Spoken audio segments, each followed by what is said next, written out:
Inasema jikung'ute mavumbi uondoke, uketi Yerusalemu. Na mimi tulipoanza katika andiko hili, siku ambayo baba alianza katika ufunuo mkubwa sana, nakumbuka hiyo siku ilikuwa ya tofauti kwangu. Wakati akiwa anaongoza maombi ya kujifungulia, haleluya, tulikuwa tukijifungulia roho mbalimbali. Mimi nikaambiwa kwamba nitoe sadaka. Yesu asifiwe sana. Wakati naikaribia madhabahu, nilikutana na moto wa ajabu sana. Nikaa nafikiri kwamba kwa nini mtumishi wa Mungu ameweza kuvumilia huu moto ulioko mahali hapa? Yaani sikuelewa ni moto gani ambao ulikuwa umetanda katika madhabahu hii. Haleluya. Naamini kwamba katika maombi haya kuna jambo Mungu anaenda kulifanya. Haleluya. Kuna kitu ambacho Mungu anakifanya kwenye maisha yetu na ndani ya kanisa lake. Haleluya. Na juu ya taifa letu. Haleluya. Basi siku ya leo tutaenda kujifungulia neema ya wokovu katika mji. Haleluya. Tutaenda kufungulia neema ya wokovu katika mji. Yesu asifiwe sana. Tunaenda kumwambia Mungu akafungue neema ya wokovu katika mji. Ili wewe ufanye kazi yako ya injili, ni lazima uombe kwanza neema ya wokovu ifungue lile lango la mji. Haleluya. Yesu asifiwe. Malango huwa yamefungwa. Malango huwa yana mkuu ambaye anatawala, mkuu wa dunia hii. Ni lazima upishe kwanza. Ni lazima umtawanye kwanza huyu mkuu wa anga. Haleluya. Yesu atusaidie sana. Kwa mfano, nilikuwa nawaambia nilipoenda Katoro. Katoro Mungu ameibariki. Pesa wanapata. Lakini mkuu wa anga ameruhusu starehe sana. Starehe sana. Nikawa najifikiri kwa nini watu wanazaliana sana? Siku moja nikamuuliza dada, "Mbona wengi unasema wameachika lakini wanazaliana sana?" Akasema ni kweli, hata kwenye taarifa ya habari Katoro imeambiwa ipunguze kuzaa. Watoto wamezidi. Nikawa najiuliza kwa nini? Starehe, kwa sababu ya pesa zile wanazozipata. Ni lazima uzungumze na mkuu wa anga. Maana yake anga lile pale, ule mkuu wa anga ameruhusu kwamba uovu utawale kwa jinsi hiyo. Haleluya. Sijasema kwamba maovu mengine hapo, lakini kila ambacho kinaonekana ni ile starehe. Sasa sisi tutaenda kumwambia Mungu afungulie neema ya wokovu juu ya mji. Haleluya. Haleluya. Kwa hiyo kama mji unakuwa na utawala wake. Wakati leo najiuliza kwamba katika mji huu wa Ng'ong'ona kuna nini? Roho Bwana akaniambia kitu cha ajabu sana.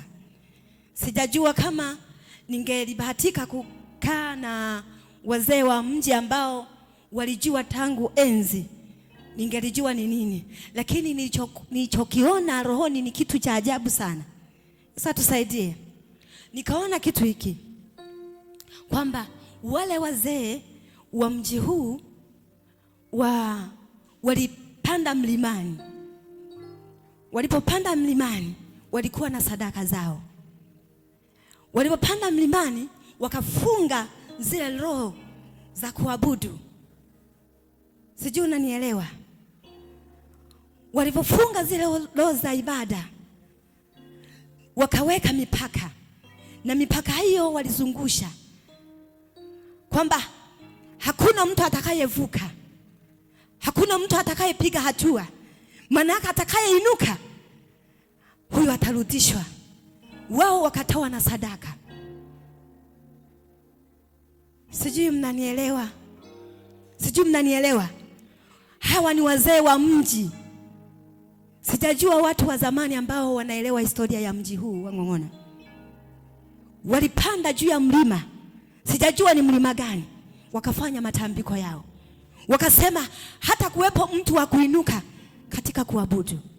La sivyo aabudu miungu yetu. Ni lazima hizo roho tuzikatae, tuzifunje. Tuite neema ya wokovu juu ya malango haya. Haleluya. Ili mtu ainuke na kutawala, ni lazima tufungulie roho ya neema ya wokovu, neema ya wokovu juu ya malango ya mji huu. Haleluya. Bwana Yesu atusaidie sana. Basi tukasome maandiko, Wakorintho wa pili 4:3 hadi mstari wa 4.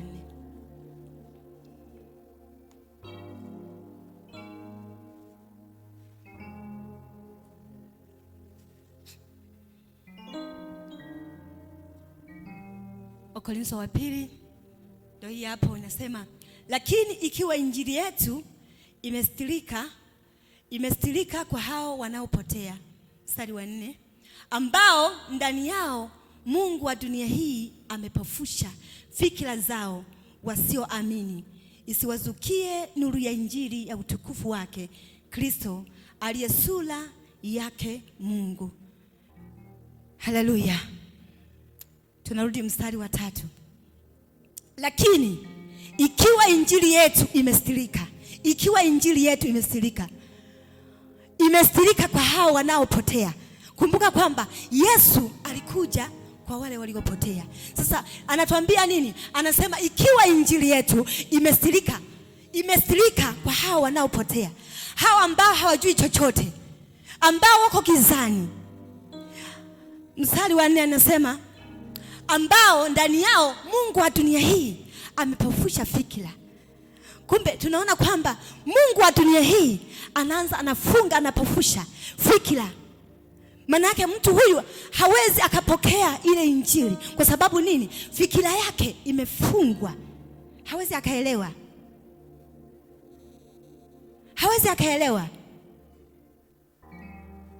Mkuu wa dunia hii, Mungu wa dunia hii amepofusha fikira za wasioamini. Hawa watu unaweza ukawalaumu.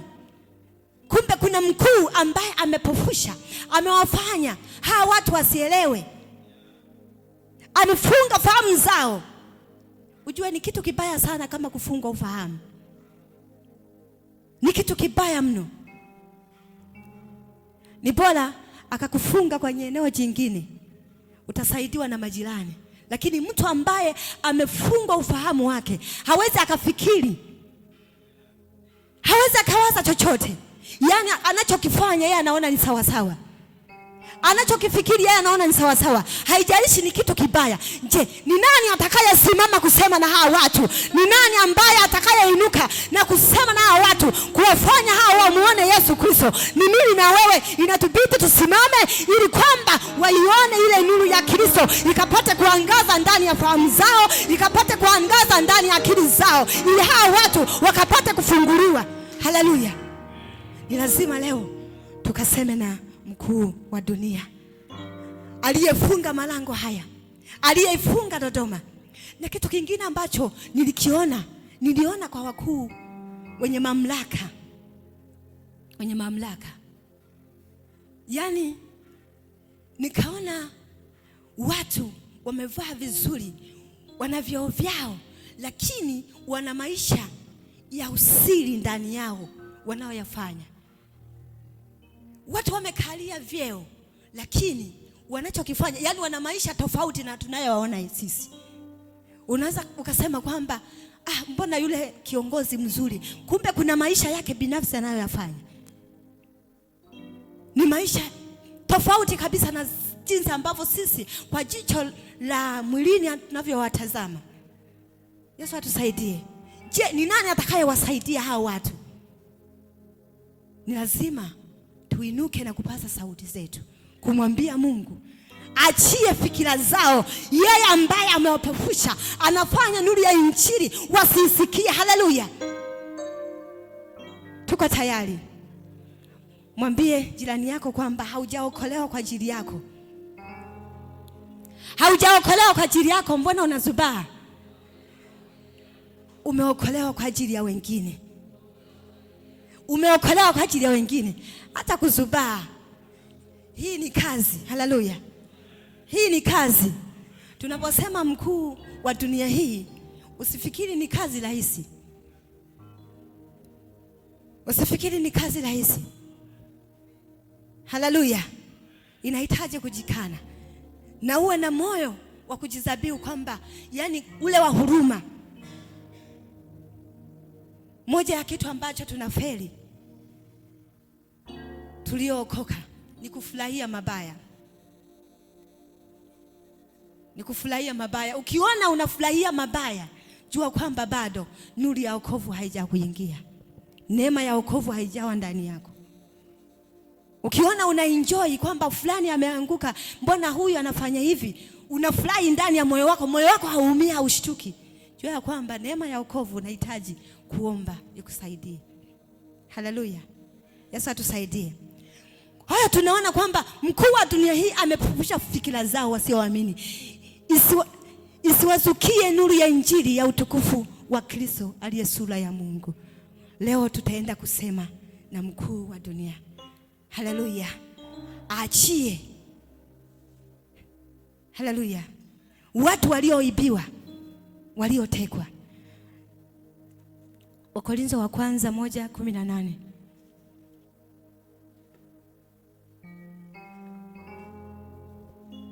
Wakorintho wa kwanza 1:18. Najua hili tunalijua wengi. Tutasoma kwa pamoja.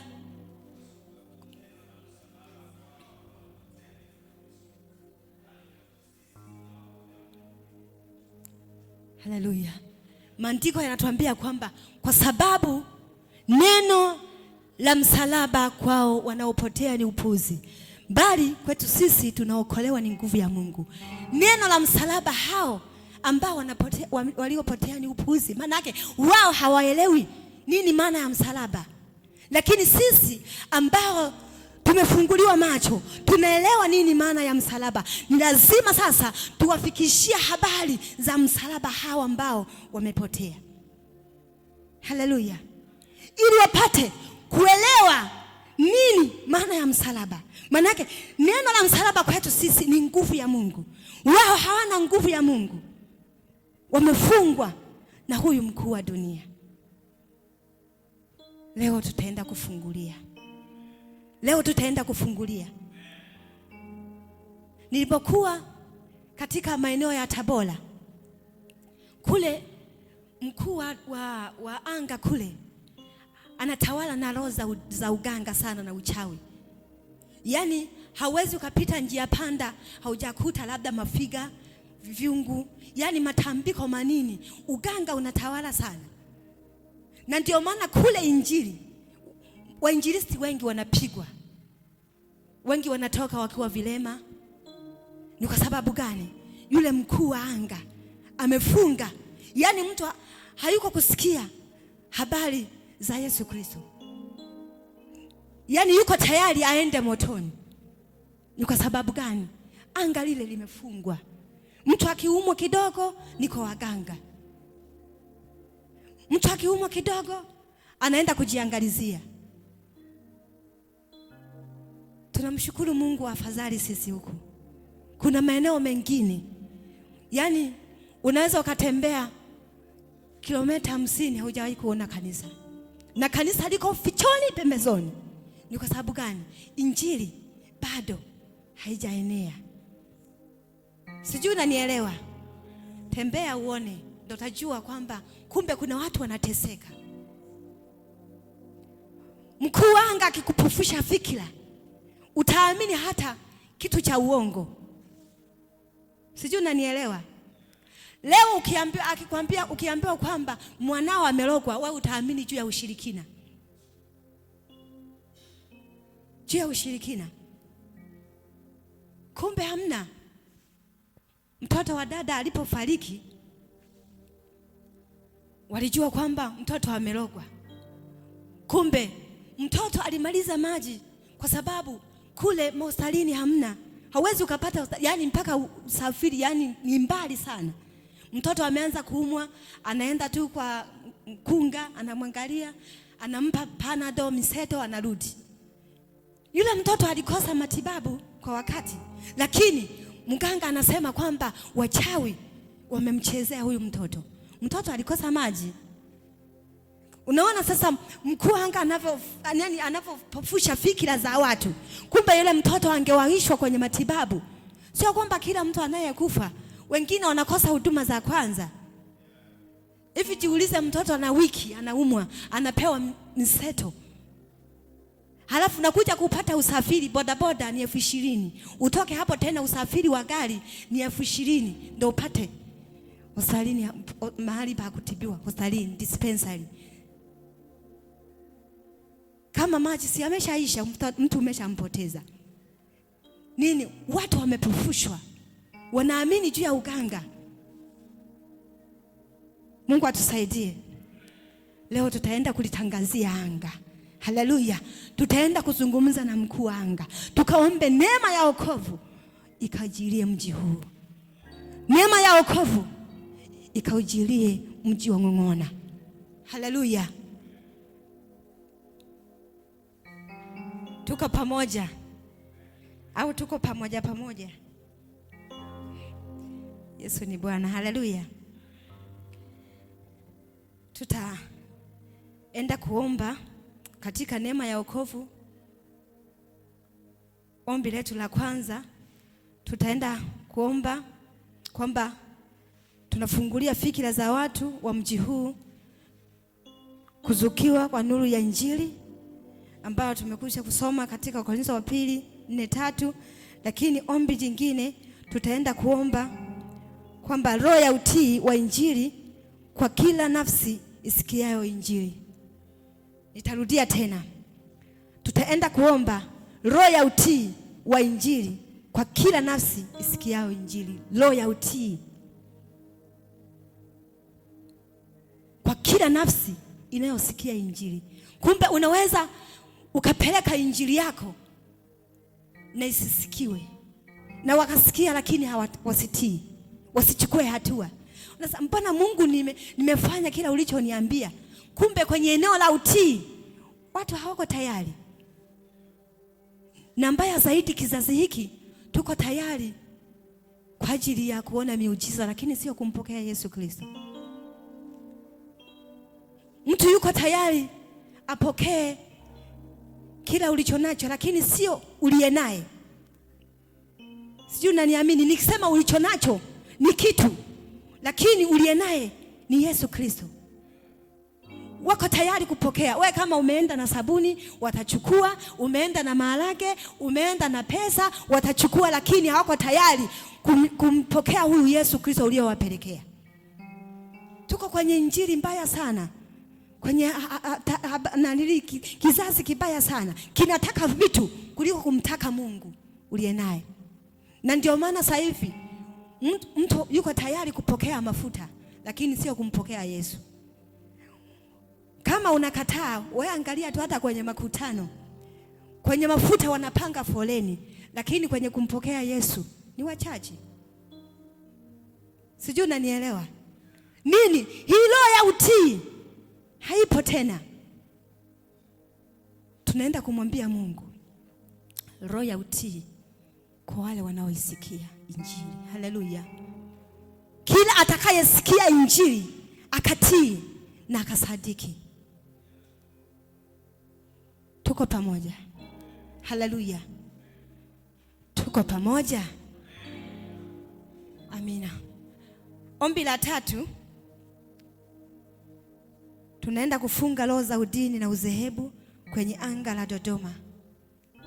Kwenye roho ya utii na utii wa Injili kwa kila nafsi, tutaenda kuangalia Yona 3 mstari ule wa 1 hadi wa 5. Roho ya utii. Hii ni habari ya Yona ambaye Mungu alimtuma kwenda Ninawi. Tunaijua hii habari kwamba huu mji ulikuwa ni mji ambao unatenda maovu sana, na Mungu alichukizwa kwa huu mji. Lakini Mungu akamtuma Yona. Na tunaona kwamba kuanzia ule mstari wa 1 inasema neno la Bwana likamjia Yona mara ya pili kusema, ondoka uende Ninawi, mji ule mkubwa, ukaihubiri habari nitakayokuamuru. Tunaendelea. Basi Yona akaondoka akaenda Ninawi kama Bwana alivyonena. Basi Ninawi ulikuwa mji mkubwa mno, ukubwa wake mwendo wa siku 3. Tunaendelea. Yona akaanza kuingia mji mwendo wa siku 1, akapasa sauti yake akasema, baada ya siku 40 Ninawi utaangamizwa. Mstari wa 5. Basi watu wa Ninawi wakamsadiki Mungu, wakatangaza kufunga, wakajivika nguo za magunia, tangu yeye aliye mkubwa hata aliye mdogo. Haleluya. Tunaona kwamba hawa watu wa Ninawi waliweza kusadiki habari za injili za Yona. Haleluya. Waliposikia ile sauti, na tunaona kwamba Yona aliwaambia kwa habari ya kuangamizwa, lakini waliposikia habari ya Yona, hawa watu waliweza kusadiki. Maana yake utii, roho ya utii ilikuwa juu ya Ninawi. Haleluya. Waliweza kusadiki. Ndicho tunachokitafuta, kwamba roho ya utii ikawe kwa kila anayesikia injili. Haleluya. Ombi la 3 ndio hilo nimekusomea. Tunafunga roho za udini na udhehebu kwenye anga la Dodoma. Kwa kweli katika anga ambalo nimeona limeshikilia udini na udhehebu ni anga hili. Mimi nimekuwa na watu kama 4 ambao wa kabila hii, nimewashuhudia injili. Baada ya kuja tu kuanza kusali kanisa hili, wanarudi kwao, wanaambiwa umeingiaje kwenye hilo kanisa? Kanisa wa kwanza 1:12. Basi maana yangu ni hii, ya kwamba kila mtu wa kwenu kusema mimi ni wa Paulo, na mimi ni wa Apolo, na mimi ni wa Kefa, na mimi ni wa Kristo. Tunaona hapa maandiko yanavyotuambia kwamba kila mtu wa kwenu husema mimi ni wa Paulo, na mimi ni wa Apolo, na mimi ni wa Kefa, na mimi ni wa Kristo. Haleluya. Tunaona hapa matapaka mbalimbali, makundi mbalimbali. Hawa wanasema ni wa mtu fulani, hawa wanasema ni wa dhehebu fulani, hawa wanasema ni wa dhehebu fulani, hawa wanasema ni wa mtu fulani. Hiyo inawafanya watu wasimwelewe Mungu aliye halisi. Sijui unanielewa? Wanamfanya kwa sababu huyu atakuwa na mafundisho yake, huyu atakuwa na mafundisho yake, na huyu atakuwa na mafundisho yake. Haleluya. Hawa watu wanashindwa kuelewa sasa kwamba huyu ni yupi, lakini sasa sisi tunayemtaka Yesu Kristo. Haleluya. Haleluya. Ikiwa ni Paulo, amtangaza Yesu Kristo. Ikiwa ni Apolo, amtangaza Yesu Kristo. Ndipo injili ya Kristo ikazidi kuenea. Haleluya. Haleluya. Ni lazima tukakatee roho za udhehebu na udini ambazo zimewakamata watu wa malango haya wa mji huu. Unaweza ukasimama. Sijui umeelewa? Sijui umeelewa?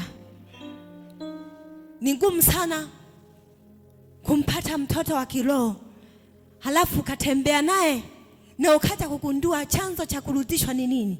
Inauma sana. Inauma sana. Mimi niliumia sana juu ya huyo mtu, ya huyo kijana. Katika wote 4 ambaye aliyeniuma ni huyo, kwa sababu alikaa hapa muda mrefu.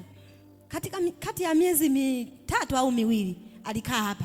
Mtu ambaye alikuwa anakunywa pombe akaacha, lakini anakuja kurudishwa na mama yake. Shida ni nini? Amebadili dini.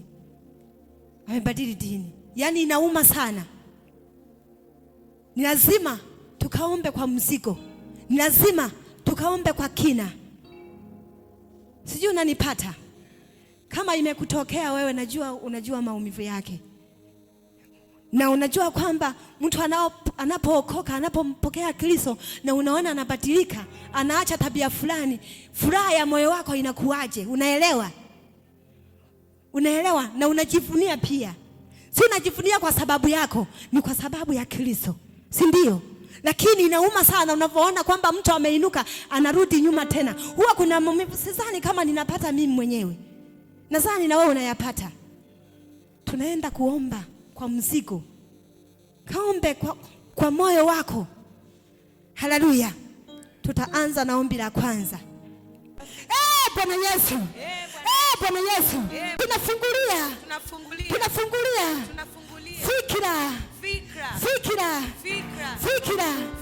fikira za watu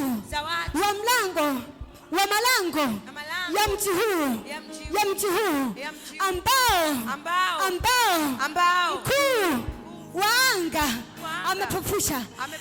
Bwana, achilia neema ya wokovu juu ya malango haya, wakujua wewe, ili Baba yetu wa mbinguni utukuze wewe. Nenda ukaombe, nenda ukafungulie neema ya wokovu, juu ya malango ya mji huu, fungulia neema ya wokovu juu ya malango ya mji huu. Mwambie Bwana, tunafungulia neema ya wokovu katika malango haya juu ya watu ambao mkuu wa dunia amefunga fikira zao, amewapofusha ili injili isiwasukie. Nenda kafungulie neema ya wokovu katika fikira zao. Rama shakata, rima sakata, rima shakete, rima sakata. Baba, katika jina la Yesu, tunafungulia sasa neema ya wokovu ikawasukie katika malango haya, katika fikira zao zikafunguliwa, zikapata kufunguliwa, wakapata kuona ile injili ambayo Bwana imewasukia malango ya mji huu, ikapata kuona malango ya mji huu, wakapata kuona ile ya injili ambayo Bwana watakayosikia katika jina la Yesu. Bwana Yesu, tunakuja kwako Bwana, tunafungulia hizi roho rama shakat rima sakata rima bosheke rima saka rama sheke lina masaya rama mama rikoshaka rama mama rima sia rama basheke rama yana rama basia. Nataka nione watu ambao wanafungulia neema ya wokovu katika malango haya, neema ya wokovu katika mji huu katawaliwe na neema ya wokovu, fungulia neema ya wokovu. Rama mama sheke rima masia raka shakata rima masaya. Achilia neema yako, watu wakujua wewe, achilia neema yako kwenye fikira zao, kila fahamu zilizofungwa tunazifungua, kwa jina la Yesu, Rama shaka. Sema Bwana Yesu, tunakataa kila uharibifu ambao mkuu wa dunia hii anatumia kama lango kuharibu na kupofusha ili injili isiwazukie. Kila matambiko na kila madhabahu ambayo adui aliyajenga, akanyunyiza na sadaka zake, leo tunasambaratisha kwa jina la Yesu, maana tunajua iko damu ya Yesu inayonena mema, ambayo ni dhabihu, ambayo ni kafara juu ya kafara iliyofanyika mara moja tu. Hakuna kafara itakayozidi juu ya damu ya Yesu. Hebu twende tukaombe damu ya Yesu. ramashaka. Nimekwambia niliona ya kwamba wale wazee wa mji walipanda kwenye mlima wakaanza kufanya na wakaweka mipaka, wakanyunyiza, wakachinja mwanambuzi, ile damu, yule mkuu wa anga anakuwa anadai, tumwambie Bwana mama rikashaka, yule mkuu wa anga anakuwa anadai.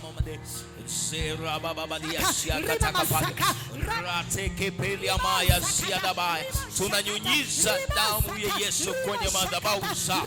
Hizo madhabahu zilizoweka agano, hizo madhabahu zilizoacha tamko kwenye mji kwa habari ya neema ya wokovu, kwa habari ya roho ya kuabudu, kwa habari ya watu kukimbilia neema ya wokovu. Tunanyunyiza damu ya Yesu, damu ya agano jipya, damu ambayo ni kafara iliyotolewa mara moja kwa ajili ya ondoleo la dhambi. Tunanyunyiza kwenye madhabahu zao, tunanyunyiza kwenye madhabahu zao, tunanyunyiza kubatilisha haya matambiko yaliyofanyika kinyume na neema ya wokovu, yaliyofanyika kinyume na roho ya ibada, yaliyofanyika kinyume na neema ya wokovu.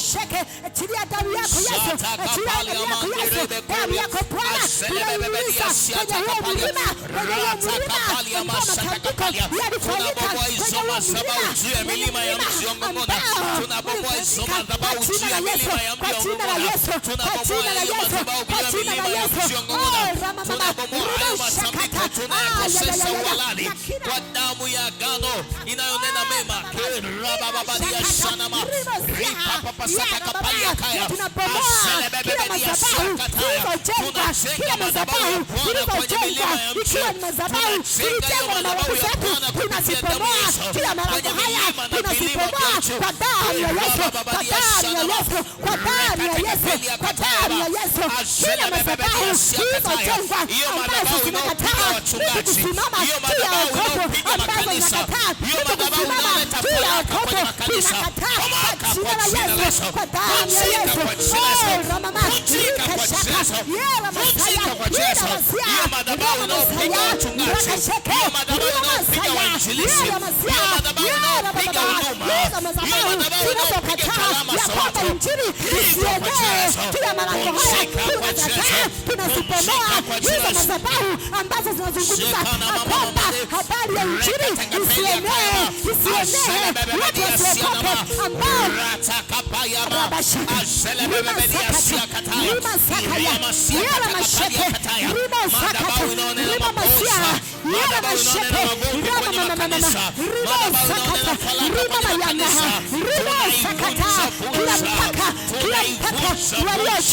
waliochora ya kwamba tunavuka, ya kwamba injili haitavuka, ya kwamba injili haitavuka, tunavunja hiyo mpaka kwa damu ya Yesu, tunavuka kwa damu ya Yesu, kwa damu ya Yesu, kwa damu ya Yesu.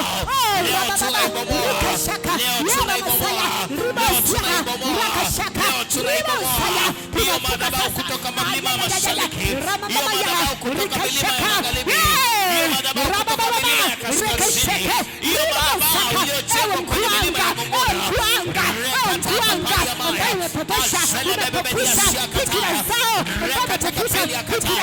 tunatangaza juu ya madhabahu ya mlima wa Bwana, ikiwa leo ni siku ya 24, tumeupandia mlima Sayuni, tumeupandia mlima Sayuni, tumeupandia mlima Sayuni.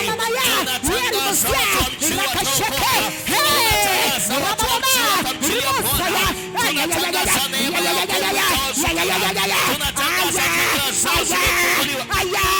Tunapomoa kwa jina la Yesu, tunapomoa kwa jina la Yesu, tunapomoa kwa jina la Yesu, kwa jina la Yesu, kwa jina la Yesu, kwa jina la Yesu, kwa jina la Yesu, kwa jina la Yesu, kwa jina la Yesu, kwa jina la Yesu.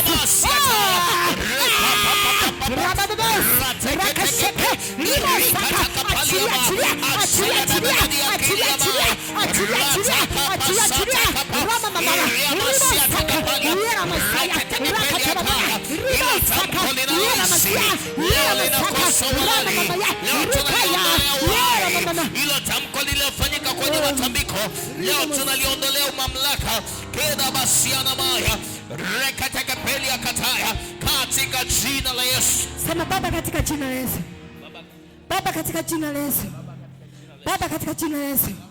Tunasogea kwako. Tukisimama kinyume na kila mkuu wa anga. Mkuu wa anga, una masikio na unasikia. Una masikio na unasikia. Tunaamuru maumbo ya mbinguni, maumbo ya mbinguni yakukatae kwa jina la Yesu. Tunasemesha maumbo ya mbinguni yakukatae kwa jina la Yesu.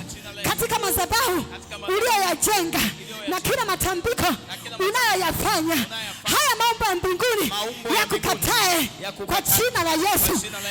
Mwezi, unasikia. Jua, unasikia. Mkuu wa anga, kuanzia leo ukamkatae, ukamtapike kila uganga na kila uchawi na kila nyota na kila ilizi anazozitumia, ukamtapike. Jua ukamtapike, jua ukamunguze, asisimame tena, asitawale tena, na waachilie hawa watu aliowameza, aliowakusanya, kila minyororo ikakatike na kuwaachilia. Haleluya. Bwana Yesu asifiwe. Tunaendelea na ombi la pili. Ambalo tunaenda kuomba roho ya utii wa injili kwa kila nafsi isikiayo injili. Haleluya. Tumeona kwamba Yona alipofika Ninawi ilikuwa imeharibika mpaka Mungu aliamua kuiangamiza. Lakini baada ya Yona kufika katika mji wa Ninawi iliweza kusikia. Haleluya. Tunaenda kuomba roho ya utii kila nafsi inayosikia habari ya injili. Haleluya. Isiwepo hata nafsi ya kubaki, nafsi ya kukataa. Kila nafsi itakayosikia ikasadiki. Haleluya. Sema Baba katika jina la Yesu. Baba katika jina la Yesu.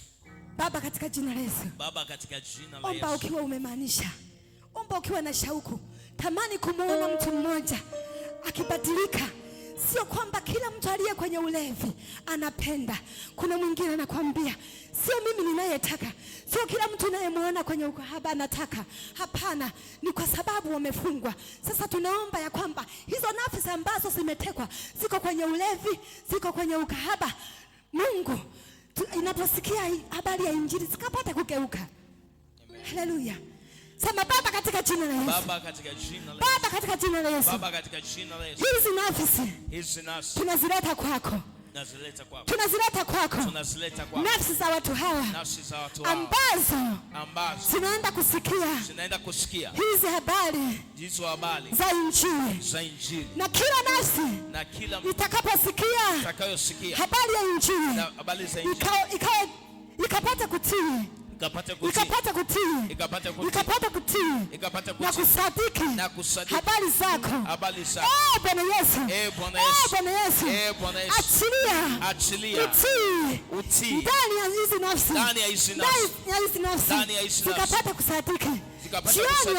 Jioni ya leo tunazileta kwako, zikapata kusadiki habari za injili. Bwana Yesu, wewe unasijua hizi nafsi zinazoteseka, zinazotapanya, zinazohangaika, zipo kwenye mapango, zipo kwenye mashimo. Tunaomba tu Bwana, roho ya utii ikawajirie, wakapata kusikia, wakapata kutii wanapozisikia habari za injili. Nenda kaombe. Rima shakatara mamaya, rikatara mashekere mayanda, riba sakatara mama. Bwana wangu, Bwana Yesu, tunakuja kwako jioni ya leo, tunazidi kukufungulia hizi roho ambazo Bwana, rima shakatara yera masekete, zimefungwa Bwana, zipo kwenye uharibifu, zipo kwenye uangamizi. Rima shaka, achilia Bwana roho ya Injili kila nafsi Bwana za watu hawa ambao wanaenda kusikia habari za Injili, habari za Injili. Haijalishi Bwana ni watu wa namna gani, lakini tunachojua ya kwamba Bwana achilia neema yako, watu wanasikia huo utii Bwana, wakasikia wakapata kutii hiyo Injili watakayoisikia katika masikioni mwao. Ribo rakashaka, achilia Bwana utii ndani yao, na tunafungulia hizo roho ya utii zikawakalie, hizo roho za utii zikawakalie kama Ninawi iliposikia habari wakaweza kugeuka. Tunatamani Bwana watu wakageuke, watu wakageuke, watu wakageuke kujua wewe, wakasikie hakuna atakayekebei neno lako.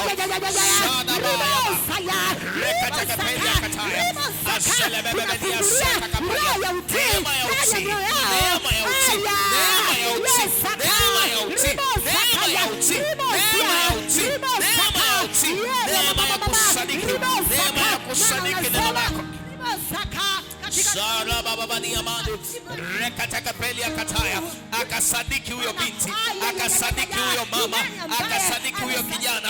Roho ya kupuuzia Injili, roho ya kukemea Injili tumeizika kwenye kaburi la sahau, tumeizika kwenye kaburi la sahau. Keda basiana maya iria masia kataya iria masaka kapalia rekataka pelia kataya. Huo ujana, huo binti unaosababisha puuze, Bwana wa mabwana, tunatangaza umwachie, na neema ya utii, neema ya kusadiki ikamzukie, ikamzukie kama jua la mchana, ikamzukie kama mwezi. Keria masata kapalia azelebebedia siakata kapa rekata pelia maya azelebebedia siakata rekata pelia maya isata kapalia. Utii wa Injili kwa kila nafsi inayokanyaga ardhi ya Dodoma, kwa kila nafsi inayoishi kwenye ardhi ya Ng'ong'ona, tunaiapisha hiyo nafsi ikapokee na kusadiki neno la Injili. Hiyo nafsi isipuuze tena kwa jina la Yesu. Ewe mwanamke, ewe kijana, ewe baba, ewe mama, ewe binti, ninakuapisha, pokea neema ya kutii Injili. Ninakuapisha, pokea neema ya kusadiki lile neno linalohubiriwa la Injili. Imeandikwa, saa iliyokubalika ni sasa, wakati wote utakaposikia habari Injili ukapokee neema ya wokovu kwa jina la Yesu, kwa jina la Yesu, kwa jina la Yesu. Vikapata kupokea limo shaka, vikapata kusikia na kupokea na kusadiki kwa jina la Yesu, kwa jina la Yesu, kwa jina la Yesu. Bwana, Bwana, tunaomba tu neema ya utii ikawajirie, tunafungulia hii neema Bwana, ikawajirie watu wa malango haya wanaposikia ile Injili, wakapata kusadiki, wanaposikia mioyo yao Bwana ikapata kuchomwa, samiri zao zikaamshe, wakujua wewe Mungu uliyewaumba, wakujua wewe Mungu uliye Mwokozi, wakujua wewe Mungu uliye mfinyanzi, wakujua wewe Mungu wa watu uliye Mwokozi. Acha neema yako ikawachilie hao watu ambao wako kwenye mashimo, walioibiwa, waliotekwa, wakapata kusadiki hizo habari ambazo Bwana watakapozisikia. Haijalishi ni familia zetu, haijalishi ni watu wa namna gani, tunachoomba wakasadiki, wakasadiki. Rabashaka rimosaya.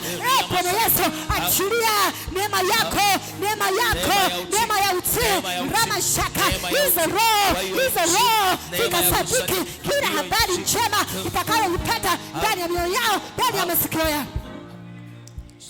Bwana Yesu, sema Bwana Yesu, Bwana Yesu, tunafungulia masikio ya kusikia neno la Kristo ndani yao, hao watu waliofungwa. Kila sikio lisilosikia leo tunalifungulia, likapata kusikia na kusadiki habari njema za Yesu Kristo, za Yesu Kristo. Bwana Yesu, Bwana Yesu, Bwana Yesu, imetosha Hawa watu wamefungwa kwa muda mrefu. Hawa watu wameibiwa kwa muda mrefu. Lakini jioni ya leo na siku ya leo tunafungulia haya masikio yao. Yakasikie wakapata kusadiki habari zako. Haleluya. Naweza kumtapia Yesu makofi.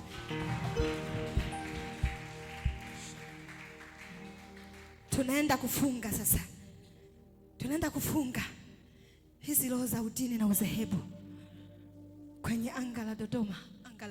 Haleluya. Tunaenda kufunga, sio kufungulia, tunaenda kufunga.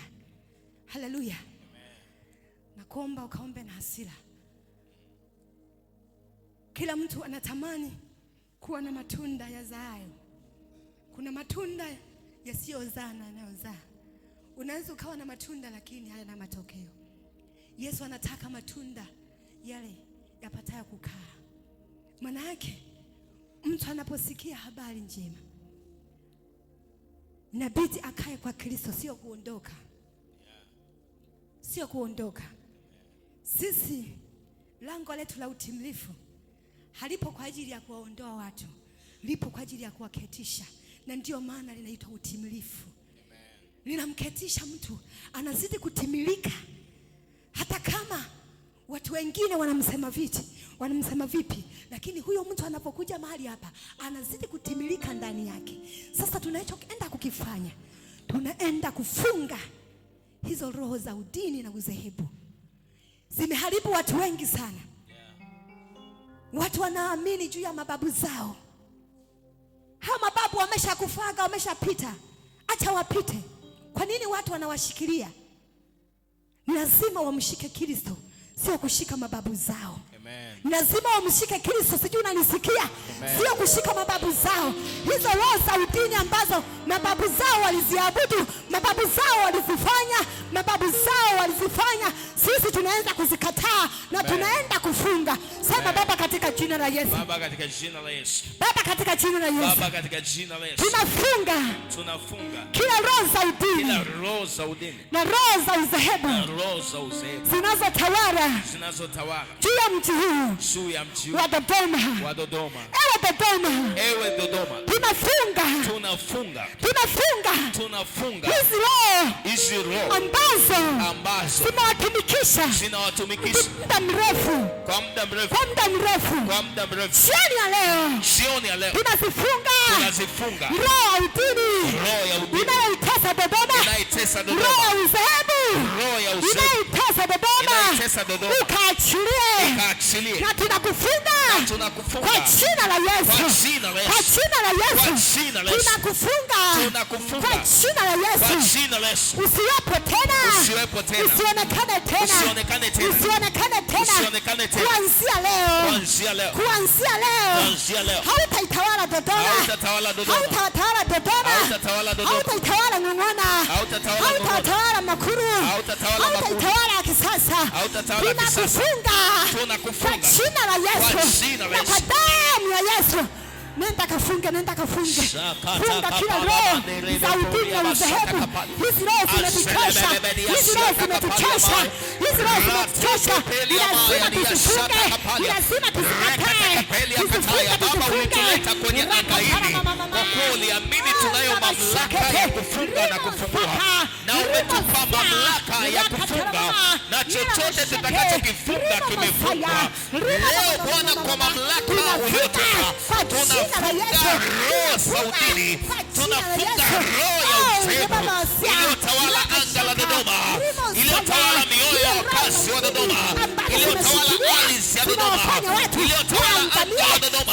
Tunafunga kwa ufunguo ule, na hakuna atakayefungulia tena roho ya udini na roho ya udhehebu. Tunazifunga kwa jina la Yesu. Edi ya masaka kapala, rekata eli ya maya, roho ya udini, roho ya uvuguvugu, roho ya uvuguvugu, roho ya udhehebu, roho ya udini, ninakufunga kwa jina la Yesu. Ninakufunga kwa jina la Yesu. Acha watu waende wakamwabudu Bwana katika roho na katika kweli. Ninakuseta chini ya nyayo ninaosha miguu yangu na ninakufunga kwenye kaburi na sahau na ninakushika milele kwa jina la Yesu, kwa jina la Yesu. Unaitesa Mungu, unaitesa Baba, unaachia sasa. Kwa damu ya mwana kondoo, reba baba dia shaka kapaya, ninafunga hizo roho za udini, roho za udini, roho za uzimu, roho za utukufu, roho za kupenda mila na desturi, roho za kuabudu miungu mingine ilihali watu wako makanisani, riba kuri ya bahaya, asete kepeli ya maa, ama siataya, kwa jina la Yesu, kwa jina la Yesu, kwa jina la Yesu, kwa jina la Yesu, kwa jina la Yesu. Roho za udini zinazopiga watu wasidumu kwenye wokovu, roho za udini zinazowarudisha watu nyuma na wakawajue la chumvi kama mkiwa moto, roho za udini leo zinaseta, leo tunaziseta, leo tunaziseta roho za udini kama roho ya elimu mchawi, kama roho ya binti muuguzi wakamjua Mungu wao, umeshika kuachia wakamjua Mungu wao. Hizo roho za ufarisayo, hizo roho za usadukayo, hizo roho za utawati, hizo roho za mazoea tunazipiga. Achia mioyo, achia nafsi, achia nafsi, na tunakufunga ewe roho ya udini kwa jina la Yesu, kwa jina la Yesu, kwa jina la Yesu. Tunakuseta ewe roho ya udini, ewe roho ya udini uliofungamanishwa kwenye mioyo ya watu wa mji wa Dodoma, kwenye mioyo ya Wagogo, kwenye mioyo ya Walangi, kwenye mioyo ya watu wa Kuta, kwenye mioyo ya watu wa mji huu. Tunakuseta, achia hiyo mioyo, achia hiyo mioyo, achia hiyo mioyo. Tunafunga roho za udini kwenye mioyo ya watu, kwenye mioyo ya watu tunafunga kabisa. Tunaharibu roho za uzebu zilizokamata mioyo yao, zilizokamata akili zao, zilizokamata fikra zao kwa jina la Yesu. Nisikie. Tunaenda kuzika. Tumefunga tunazika. Tunafunga tunazika. Tunaenda kuzizika hizi roho. Tunapozika maana yake kitu kilichozikwa hakionekani tena. Hakionekani tena. Hakionekani tena. Tunaenda kuzika hizi roho ambazo zinatabisha. Hizi roho za udini zisiwepo tena. Zisiwepo tena kuanzia sasa mpaka vizazi vinavyokuja. Hizi habari za udini na uzehebu tusisikie tena. Maana ya kuzika ni kitu ambacho hata hakitaonekana tena. Tukishazika hakitaonekana tena. Tunazika kwa imani. Haleluya. Tunaenda kuzika. Sema Baba katika jina la Yesu. Baba katika jina la Yesu. Baba katika jina la Yesu. Tunazika hizi roho za udini na uzehebu ambazo zimekamata roho na nafsi za watu wengi. Kuanzia leo, jioni ya leo, tunazika, tunachimba kaburi, tunachimba kaburi kwa mkono wako, tunachimba kaburi na tunazizika, tunazitumbukiza hizi roho uzehebu, tunakuzika roho ya udini, tunakuzika kuanzia sasa. Kumbukumbu lako limesahaulika, halitakuwepo tena na tena, milele na milele, kizazi na vizazi, kwa jina la Yesu.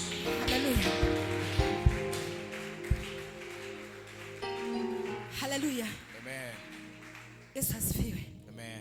Tunaenda kuomba kwa watu wenye mamlaka, kwa habari ya watu wenye mamlaka. Na usema wenye mamlaka ni wale viongozi wa serikali. Sio, unanielewa? Amen.